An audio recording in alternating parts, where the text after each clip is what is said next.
Assalamualaikum warahmatullahi wabarakatuh. Salam sejahtera untuk kita semua. Perkenalkan, nama saya Bobi Demeyanto. Saya merupakan salah satu dosen pada program studi permesinan kapal di Politeknik Kelautan dan Perikanan Dumai.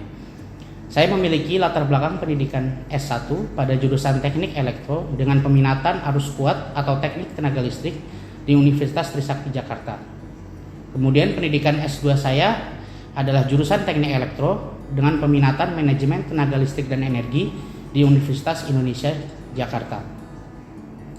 Sebelum bekerja sebagai dosen di Politeknik Kelautan dan Perikanan Dumai, saya pernah bekerja sebagai Mechanical Electrical Engineer di PT Jaya Konstruksi Manggala Pratama pada tahun 2009 sampai dengan tahun 2011. Kemudian pada tahun 2011 saya pernah juga bekerja sebagai Electrical Engineer di PT Palija sampai dengan tahun 2019. Pada kesempatan kali ini, saya akan coba menjelaskan mengenai salah satu mata kuliah yang saya ampu di program studi permesinan kapal, yaitu Teknik Listrik. Mata kuliah Teknik Listrik merupakan mata kuliah yang diajarkan pada semester ganjil dengan jumlah bobot 3 SKS, di mana 1 SKS merupakan teori dan 2 SKS merupakan praktek simulasi. Secara garis besar, mata kuliah Teknik Listrik merupakan mata kuliah yang menjelaskan tentang yang pertama, generator listrik dan proses pembangkitan listrik. Yang kedua, dasar listrik satu fasa dan 3 fasa. Yang ketiga, alat ukur kelistrikan dan pengukuran nilai besaran listrik. Yang keempat, rangkaian seri dan paralel pada sistem kelistrikan. Yang kelima, instalasi listrik dan penerangan. Yang keenam, motor induksi dan metode starting pada motor induksi. Dan yang terakhir adalah perawatan sistem kelistrikan, baik pada instalasi listrik dan penerangan maupun pada motor-motor listrik. Adapun capaian pembelajaran lulusan yang diharapkan dari mata kuliah Teknik Listrik ini yaitu meliputi pertama ada aspek sikap, yaitu menunjukkan sikap bertanggung jawab atas pekerjaan di bidang keahlian secara mandiri. Yang kedua adalah aspek pengetahuan, yaitu mengetahui pengetahuan alat ukur listrik dan mengetahui sistem dasar kelistrikan. Yang ketiga adalah aspek keterampilan umum, di mana terdiri dari 2 aspek keterampilan umum. Aspek keterampilan umum yang pertama adalah mampu menerapkan pemikiran logis, kritis, inovatif, bermutu, dan terukur dalam melakukan pekerjaan yang spesifik di bidang keahliannya, serta sesuai dengan standar kompetensi kerja bidang yang bersangkutan. Dan aspek keterampilan umum yang kedua adalah mampu menunjukkan kinerja mandiri, bermutu, dan terukur. Capaian pembelajaran mata kuliah Teknik Listrik ini adalah taruna atau mahasiswa mampu menjelaskan dan mengaplikasikan alat ukur listrik, mengetahui sistem dasar kelistrikan 1 fasa dan 3 fasa, dan instalasi rangkaian listrik, dan mampu mengaplikasikan rangkaian kontrol dan tenaga dari motor induksi. Pembelajaran pada mata kuliah Teknik Listrik ini memiliki komposisi 30% teori dan 70% praktik. Praktek-praktek yang dilakukan pada mata kuliah Teknik Listrik ini mengadopsi langsung dari sistem kelistrikan pada dunia industri dan sistem kelistrikan pada dunia perkapalan, dengan terus mengikuti perkembangan terbaru dari dunia kelistrikan modern. Dengan proses pembelajaran yang lebih mengutamakan praktik, diharapkan ilmu yang didapat oleh para taruna atau mahasiswa di Politeknik Kelautan dan Perikanan Dumai lebih mudah diserap dan dapat diaplikasikan saat mereka berada pada dunia kerja. Demikian pemaparan saya mengenai mata kuliah Teknik Listrik pada program studi permesinan kapal di Politeknik Kelautan dan Perikanan Dumai ini. Kurang lebihnya saya mohon maaf. Wassalamualaikum warahmatullahi wabarakatuh. Ya, assalamualaikum warahmatullahi wabarakatuh. Waalaikumsalam warahmatullahi wabarakatuh. Selamat pagi taruna remaja prodi PMK. Pagi. Selamat pagi. Pagi. Selamat pagi. Pagi. Ya, hari ini kita akan sampai pada mata kuliah Teknik Listrik dan akan mempelajari mengenai dasar teori listrik 1 fasa, 3 fasa, dan bagaimana melakukan cara pengukuran terhadap listrik 1 fasa dan 3 fasa. Oke? Nah, materi pembelajaran hari ini kita akan mempelajari mengenai proses pendistribusian tenaga listrik. Yang kedua adalah apa itu listrik 1 fasa dan 3 fasa, dan yang ketiga adalah bagaimana cara melakukan pengukuran nilai besaran listrik pada instalasi listrik 1 fasa dan 3 fasa. Tujuan dari mata kuliah hari ini adalah yang pertama, taruna mampu menjelaskan proses pendistribusian tenaga listrik. Yang kedua, taruna mampu menjelaskan perbedaan listrik 1 fasa dan 3 fasa. Dan yang ketiga adalah Taruna mampu melakukan pengukuran nilai besaran listrik pada instalasi listrik 1 fasa dan 3 fasa. Oke, kita sampai kepada materi pertama, yaitu bagaimana proses pendistribusian tenaga listrik. Dalam proses penyaluran tenaga listrik itu dibagi ke dalam 3 bagian. Bagian pertama adalah proses pembangkitan, bagian kedua adalah proses transmisi dan distribusi, dan bagian ketiga adalah konsumen atau demand. Rumah kalian adalah berada dalam posisi bagian konsumen atau demand. Nah, bagian pertama pembangkitan. Pembangkitan adalah bagian di mana proses listrik itu dihasilkan atau dibangkitkan. Baik, bagaimana listrik dibangkitkan itu ada beberapa jenis pembangkit listrik yang ada di desa. Yang pertama ada pembangkit listrik tenaga air atau disingkat PLTA. Yang kedua ada PLTD atau pembangkit listrik tenaga diesel. Yang ketiga ada PLTP atau pembangkit listrik tenaga panas bumi. Yang keempat ada pembangkit listrik tenaga gas. Ada pembangkit listrik tenaga uap, dan yang terakhir ada pembangkit listrik tenaga gas dan uap. Dalam proses pembangkitan, pada umumnya tenaga tegangan listrik yang dihasilkan oleh generator yang ada dalam beberapa PLTA yang saya sebutkan tadi memiliki output tegangan senilai 20 kV. Memiliki output tegangan senilai 20 kV. Dari 20 kV itu akan dibangkitkan atau dinaikkan tegangannya oleh transformator menjadi 150 kV. Jadi sebelum dilakukan bagian yang kedua proses transmisi dan distribusi, maka tegangan yang berasal dari generator yang dari pembangkit listrik tadi akan dibangkitkan atau akan dinaikkan menjadi 150 kV. Setelah dibangkitkan atau dinaikkan tegangan menjadi 150 kV, maka dia akan dilakukan proses transmisi. Jadi proses transmisi itu, kalau kalian tahu ada beberapa tower sutet yang isinya kabel, itu tegangannya pada umumnya adalah senilai 150 kV sampai dengan 500 kV jika di Indonesia. Nah, itu proses transmisi itu akan mungkin berjarak sekitar puluhan ratusan hingga ribuan kilometer dengan tegangan yang 150 kV sampai 500 kV. Pada saat dia akan mendekati bagian terakhir yaitu bagian konsumen, maka tegangan tadi yang semula 150 kV akan diturunkan kembali menjadi 20 kV. Jadi akan diturunkan kembali menjadi 20 kV sebelum akhirnya diturunkan lagi untuk sampai ke listrik hingga sampai ke konsumen atau sampai ke rumah-rumah kalian. Nah, untuk konsumen dengan daya rendah atau kita berlangganan listrik dengan daya listrik yang rendah, maka pada umumnya kita akan diberikan listrik 1 fasa dengan tegangan minimum biasanya adalah 220 volt. Tapi jika kita memiliki atau berlangganan dengan daya listrik yang rendah seperti contohnya Politeknik ini, maka kita akan diberikan tegangan 20 kV dengan listrik 3 fasa. Oke? Nah, berikutnya adalah ini pada umumnya listrik yang tadi setelah distribusi akan masuk ke rumah-rumah kalian akan melalui yang namanya KWH meter atau meteran. Dan pada umumnya listrik 1 fasa itu memiliki 2 pengawatan atau 2 kabel. Yang pertama adalah kabel yang disebut dengan kabel fasa, yang kedua adalah dengan kabel netral. Maka dia akan masuk ke dalam meteran kalian, lalu dari meteran ini akan baru mengalir ke instalasi listrik yang ada di dalam rumah kalian. Tetapi yang harus kalian ketahui, dalam proses pembangkitan listrik dan proses pentransmisian serta pendistribusian tenaga listrik tadi, dari sumber listrik hingga sampai ke kita sebut dengan gardu distribusi, listrik yang dialirkan adalah listrik 3 fasa. Apa itu listrik 3 fasa? Nah, listrik 3 fasa itu adalah listrik dengan 4 pengawatan, dengan disimbolkan oleh ada R, ada S, ada T, dan ada netral. Jadi bisa dikatakan listrik 3 fasa adalah listrik dengan 3 fasa atau 3 api dengan 1 netral. Jadi pada umumnya listrik di rumah kalian itu berasal dari listrik 3 fasa sebelumnya. Cuma sampai ke rumah kalian hanya menjadi listrik 1 fasa.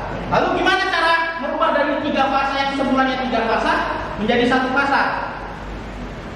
Nah, listrik yang semulanya 3 fasa, listrik yang semulanya dari PLN adalah listrik 3 fasa, kan tadi ada R, S, T, dan netral. Pada saat sampai ke rumah kalian hanya diberikan salah satu fasanya saja. Jadi misalnya contoh, rumah Adli berdekatan dengan rumah Rahman dan rumah Aji. Rumah Adli akan diberikan fasa R dengan kawat netral. Rumah Rahman akan diberikan fasa S dengan kawat netral, dan rumah Aji akan diberikan dengan fasa T dengan kawat netral. Jadi cara merubah dari listrik 3 fasa menjadi 1 fasa adalah kita cukup perlu mengambil salah satu fasanya saja, lalu akan kita hubungkan dengan netral. Jadi pada dasarnya begitulah cara merubah dari listrik 3 fasa ke listrik 1 fasa. Hanya kalau misalnya kita memiliki beban listrik 3 fasa, berarti kita hanya butuh 3 fasa itu saja. Jadi tidak perlu netralnya. Jadi kita hanya perlu mengkoneksikan 3 fasa antara fasa R, S, T dengan langsung ke beban listrik tersebut tanpa perlu kawat netral. Sampai di sini paham? Oke. Apa perbedaan listrik 1 fasa dan 3 fasa? Nah, yang paling mendasar ada yang pertama kita di sistem pengawatan. Kalau listrik 1 fasa ada sistem 2 kawat, yaitu ada fasa dan netral. Kalau listrik 3 fasa adalah sistem 4 kawat. Ada fasa R, fasa S, fasa T, dan fasa netral. Perbedaan yang kedua adalah nilai tegangannya. Listrik 1 fasa pada umumnya nilai tegangannya adalah 220 volt. Listrik 3 fasa pada umumnya tegangannya adalah 380 volt. Nah, secara garis besar listrik 1 fasa atau listrik yang ada di rumah kalian pada saat kita melakukan pemolesan ya seperti ini cara instalasinya. Jadi kita akan menarik kabel dari MCB atau dari KWH meter kalian, lalu kita akan mengkoneksikan ke beban, lalu dari beban tersebut akan dikoneksikan ke netral, maka akan mengalir listrik tersebut. Karena syarat dari arus listrik mengalir adalah adanya rangkaian tertutup. Jika hanya kalian koneksikan salah satu fasa saja tanpa mengkoneksikan beban tersebut netral, maka lampu tersebut tidak akan menyala. Oke? Lalu bagaimana cara kita melakukan pengukuran? Nah, pengukuran nilai besaran listrik pada instalasi arus bolak-balik biasanya meliputi pengukuran pertama pengukuran nilai tegangan, yang kedua adalah pengukuran nilai arus listrik, yang ketiga daya listrik, faktor daya, dan lainnya. Nah, pada umumnya kita dalam mengukur nilai tegangan dan arus listrik dapat menggunakan suatu alat yang kita sebut dengan klem-meter atau yang lebih dikenal dengan tang ampere. Kenapa ini disebut dengan tang ampere? Karena yang pertama, dia memiliki bentuk seperti tang, dan yang kedua, bentuk tang yang seperti tang ini hanya bisa digunakan untuk mengukur arus listrik atau mengukur ampernya. Lalu gimana cara menggunakannya? Nah, cara menggunakan menggunakan tang ampere ini adalah dengan melilitkan, misalnya kita mengukur kabel ini, maka kita cukup dengan mengalungkan kabel tersebut dengan si tangnya itu tadi. Paham ya? Jadi misalnya pada asalnya cara mengukur nilai arus listrik adalah dengan melakukan hubungan seri. Jika tidak menggunakan ini, hanya jika kita melakukan hubungan seri pada suatu rangkaian yang sudah jadi, itu akan menyulitkan, sehingga diciptakanlah alat yang memudahkan dalam mengukur nilai arus listrik, sehingga hanya perlu dengan mengalungkan kabel yang akan kita ukur nilai arusnya dengan si tang ampere tersebut. Nah, ini adalah beberapa cara dalam melakukan pengukuran nilai tang ampere. Yang pertama adalah seperti ini, dengan mengalungkan dengan tang yang ada di bagian, dan yang kedua adalah dia memiliki nilai kalung yang terpisah dengan alatnya. Jadi misalnya kita mau mengukur lebih dari satu kabel dan misalnya ini tidak cukup, maka kita memerlukan alat tambahan seperti ini contohnya. Cuma yang harus kalian pahami adalah dalam mengukur nilai arus listrik, dia hanya bisa dilakukan pada arus listrik yang sejenis, dalam artian arus listrik yang sefasa. Jadi misalnya ada 3 kabel dengan fasa yang sama, itu misalnya fasa R, maka dia bisa dilakukan nilai arus listrik dengan cara seperti ini. Tapi jika ada 3 kabel yang berasal dari nilai fasa yang berbeda, maka kita tidak bisa melakukan pengukuran seperti ini. Nah, yang kedua adalah nilai tegangan. Bagaimana cara mengukur nilai tegangan? Nah, cara mengukur nilai tegangan adalah dengan menggunakan probe atau jarum yang ada di bagian ini. Jadi caranya kita tinggal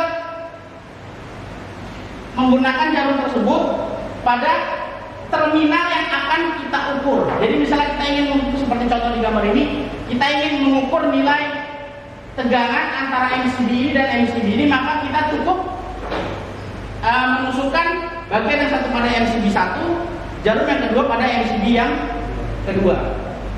Lalu kalau misalnya kita ingin mengukur nilai stop kontak yang ada di rumah, berarti kita stop kontak pada umumnya yang di rumah atau colokan yang kalian kenal memiliki 2 lubang. Berarti jika kita ingin mengukur nilai tegangannya, maka kita cukup memasukkan jarum yang merah pada lubang yang satu dan jarum yang hitam pada lubang yang satunya. Maka itulah maka nilai tegangan itu yang akan keluar.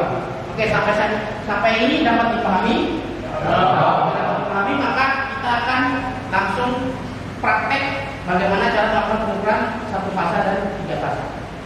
Oke, sampai ini saya akhiri. Assalamualaikum warahmatullahi wabarakatuh. Waalaikumsalam warahmatullahi wabarakatuh. Assalamualaikum warahmatullahi wabarakatuh. Waalaikumsalam warahmatullahi wabarakatuh. Sekarang kita praktek alat ukur kelistrikan selanjutnya. Seperti yang sudah saya sampaikan tadi, bahwa alat ini namanya adalah insulation tester. Insulation tester itu artinya, insulation itu artinya sama seperti dengan isolasi, atau bisa juga dengan dikatakan hambatan atau penghalang. Ya, insulation disebut dengan insulation tester, atau yang paling umum dikenal di istilah di luar itu bisa juga disebut dengan Megger test. Megger test itu kepanjangan dari mega ohm tester gitu. Jadi Megger itu diambil dari kata mega ohm tester. Jadi ada yang dia memang mega ohm tester, ada yang juga memang alat ukurnya namanya mereknya itu Megger, makanya dinamain Megger test gitu. Kenapa kita harus mengukur insulation tester itu, melaksanakan pengukuran insulation tester?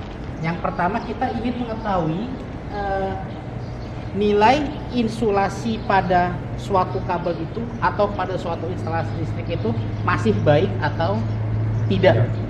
Caranya ya dengan melakukan insulation tester itu pertama. Yang kedua, kalau misalnya kita ini disebut dengan motor listrik. Nah, motor listrik ini ada bagian yang terhubung dengan sumber listrik, ada bagian yang terkontak dengan manusia. Nah, bagian yang luar ini kan bisa dipegang oleh manusia, dan dia berbahan dasarnya adalah logam, sehingga dia ada kemungkinan bahwa dari sumber listrik ini akan menginduksi si logam ini tadi. Gitu. Dia akan menginduksi logam ini tadi, sehingga akan membahayakan bagi manusia. Jadi makanya kita harus, yang pertama dia bisa buat mengetes kabel insulasinya masih baik atau tidak. Yang kedua, dia mengetes insulasi pada motor ini masih baik atau tidak, sehingga si motor ini aman untuk digunakan oleh manusia atau operator yang mengoperasikannya. Gitu. Sampai sini paham? Ada yang mau ditanyain dulu nggak? Paham? Cukup ya. Nah, sekarang coba kalian buka yang kertas tadi yang udah saya bagikan untuk pengukuran. Nah, itu di situ. Yang pertama kita akan melakukan pengukuran kabel dulu. Kita akan melaksanakan pengukuran kabel. Ini kita punya 2 kabel ya. Kabel yang terindikasi masih bagus sama kabel yang terindikasi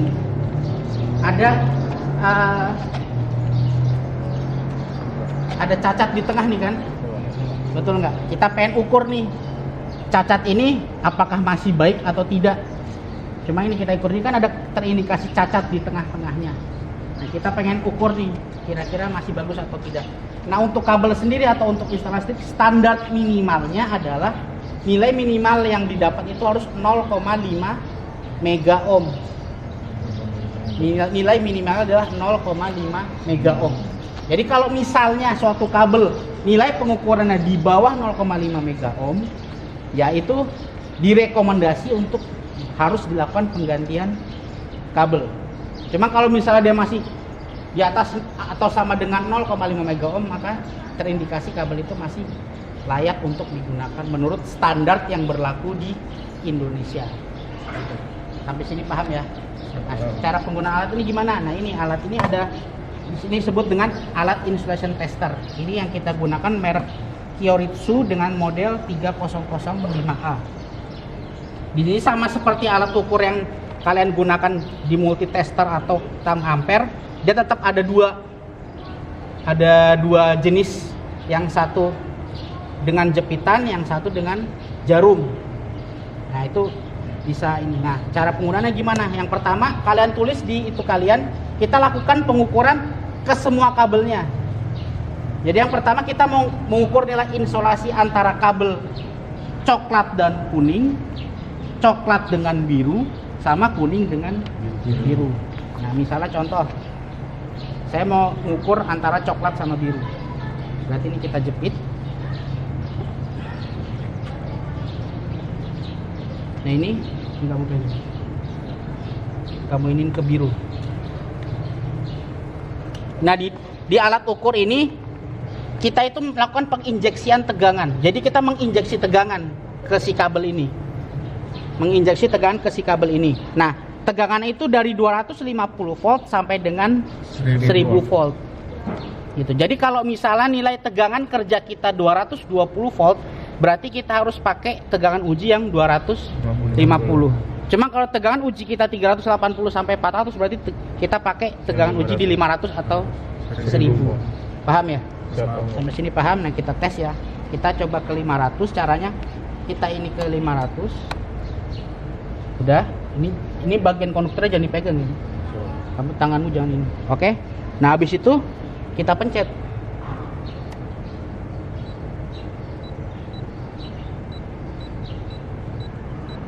Berapa itu? Ini jadi dipencet itu bukan dipencet terus dilepas ya.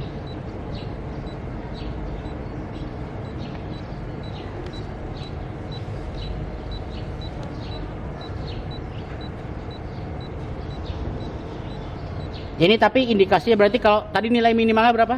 0,5. Ini berapa? Udah di atas 30. Ini kan mega ohm.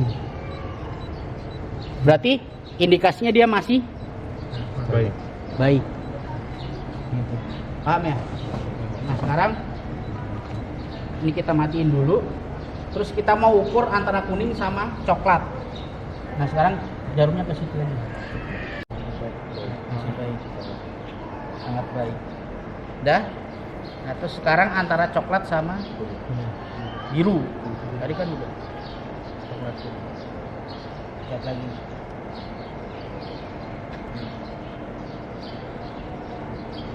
Masih bagus?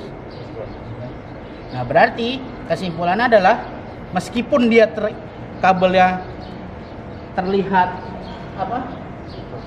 agak cacat di tengah, cuman dia ternyata antar kabelnya insulasinya masih baik ya. Berarti ini tinggal kita tutup. Atau memang kalau misalnya pun ragu nih mau copot ya, berarti tinggal potong lagi, gunting aja. Jadi ya gitu, paham ya? Nah, sekarang kita coba masing-masing kelompok melakukan pengukuran antara kabel ini sama kabel ini. Ini ada 2 alat ukuran, coba dites. Coba.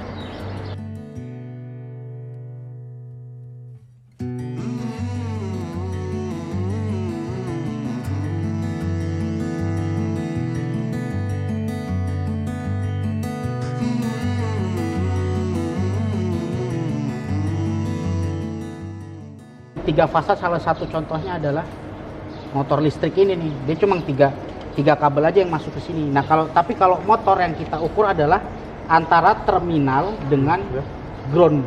Jadi si ground ini nih, si baut ini dia tuh bersentuhan dengan si bodi motor ini. Jadi mau kita ukur adalah nilai insulasi antara terminal dengan si ground ini. Fungsinya biar apa? Itu tadi biar tidak ada atau tipis kemungkinan bahwa si bodi motor ini akan terinduksi oleh arus listrik atau arus liar yang akan menyentuh si bodi motor ini sehingga akan membahayakan operator atau manusia yang mengoperasikannya. Cara ngukurnya sama kayak tadi. Berarti ini tinggal di kalian tulis dulu nih. Yang mau kita ukur U sama ground, V sama ground, W sama ground. Tulis dulu di buku kalian.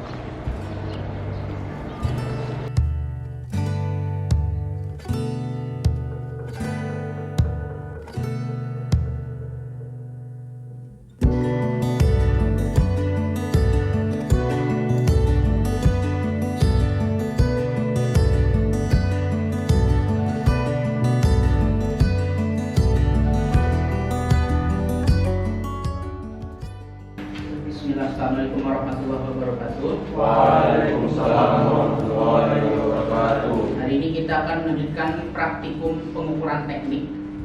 Kali ini kita akan mempraktekkan atau mencoba menggunakan salah satu alat ukur kelistrikan yang disebut dengan clamp meter. Bahasa Inggrisnya clamp meter. Clamp meter atau yang umum dikenal di masyarakat adalah tang ampere. Umum dikenal di masyarakat ini adalah tang ampere. Sebenarnya fungsinya ini sama dengan alat multitester digital yang pernah kita praktekkan di pertemuan sebelumnya.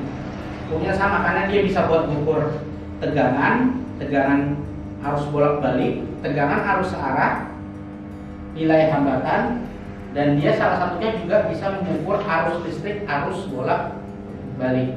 Ya. Kenapa dinamai dengan tang ampere atau clamp meter? Jadi karena dia ada di salah satu bagiannya dia menyerupai tang yang di atas ini.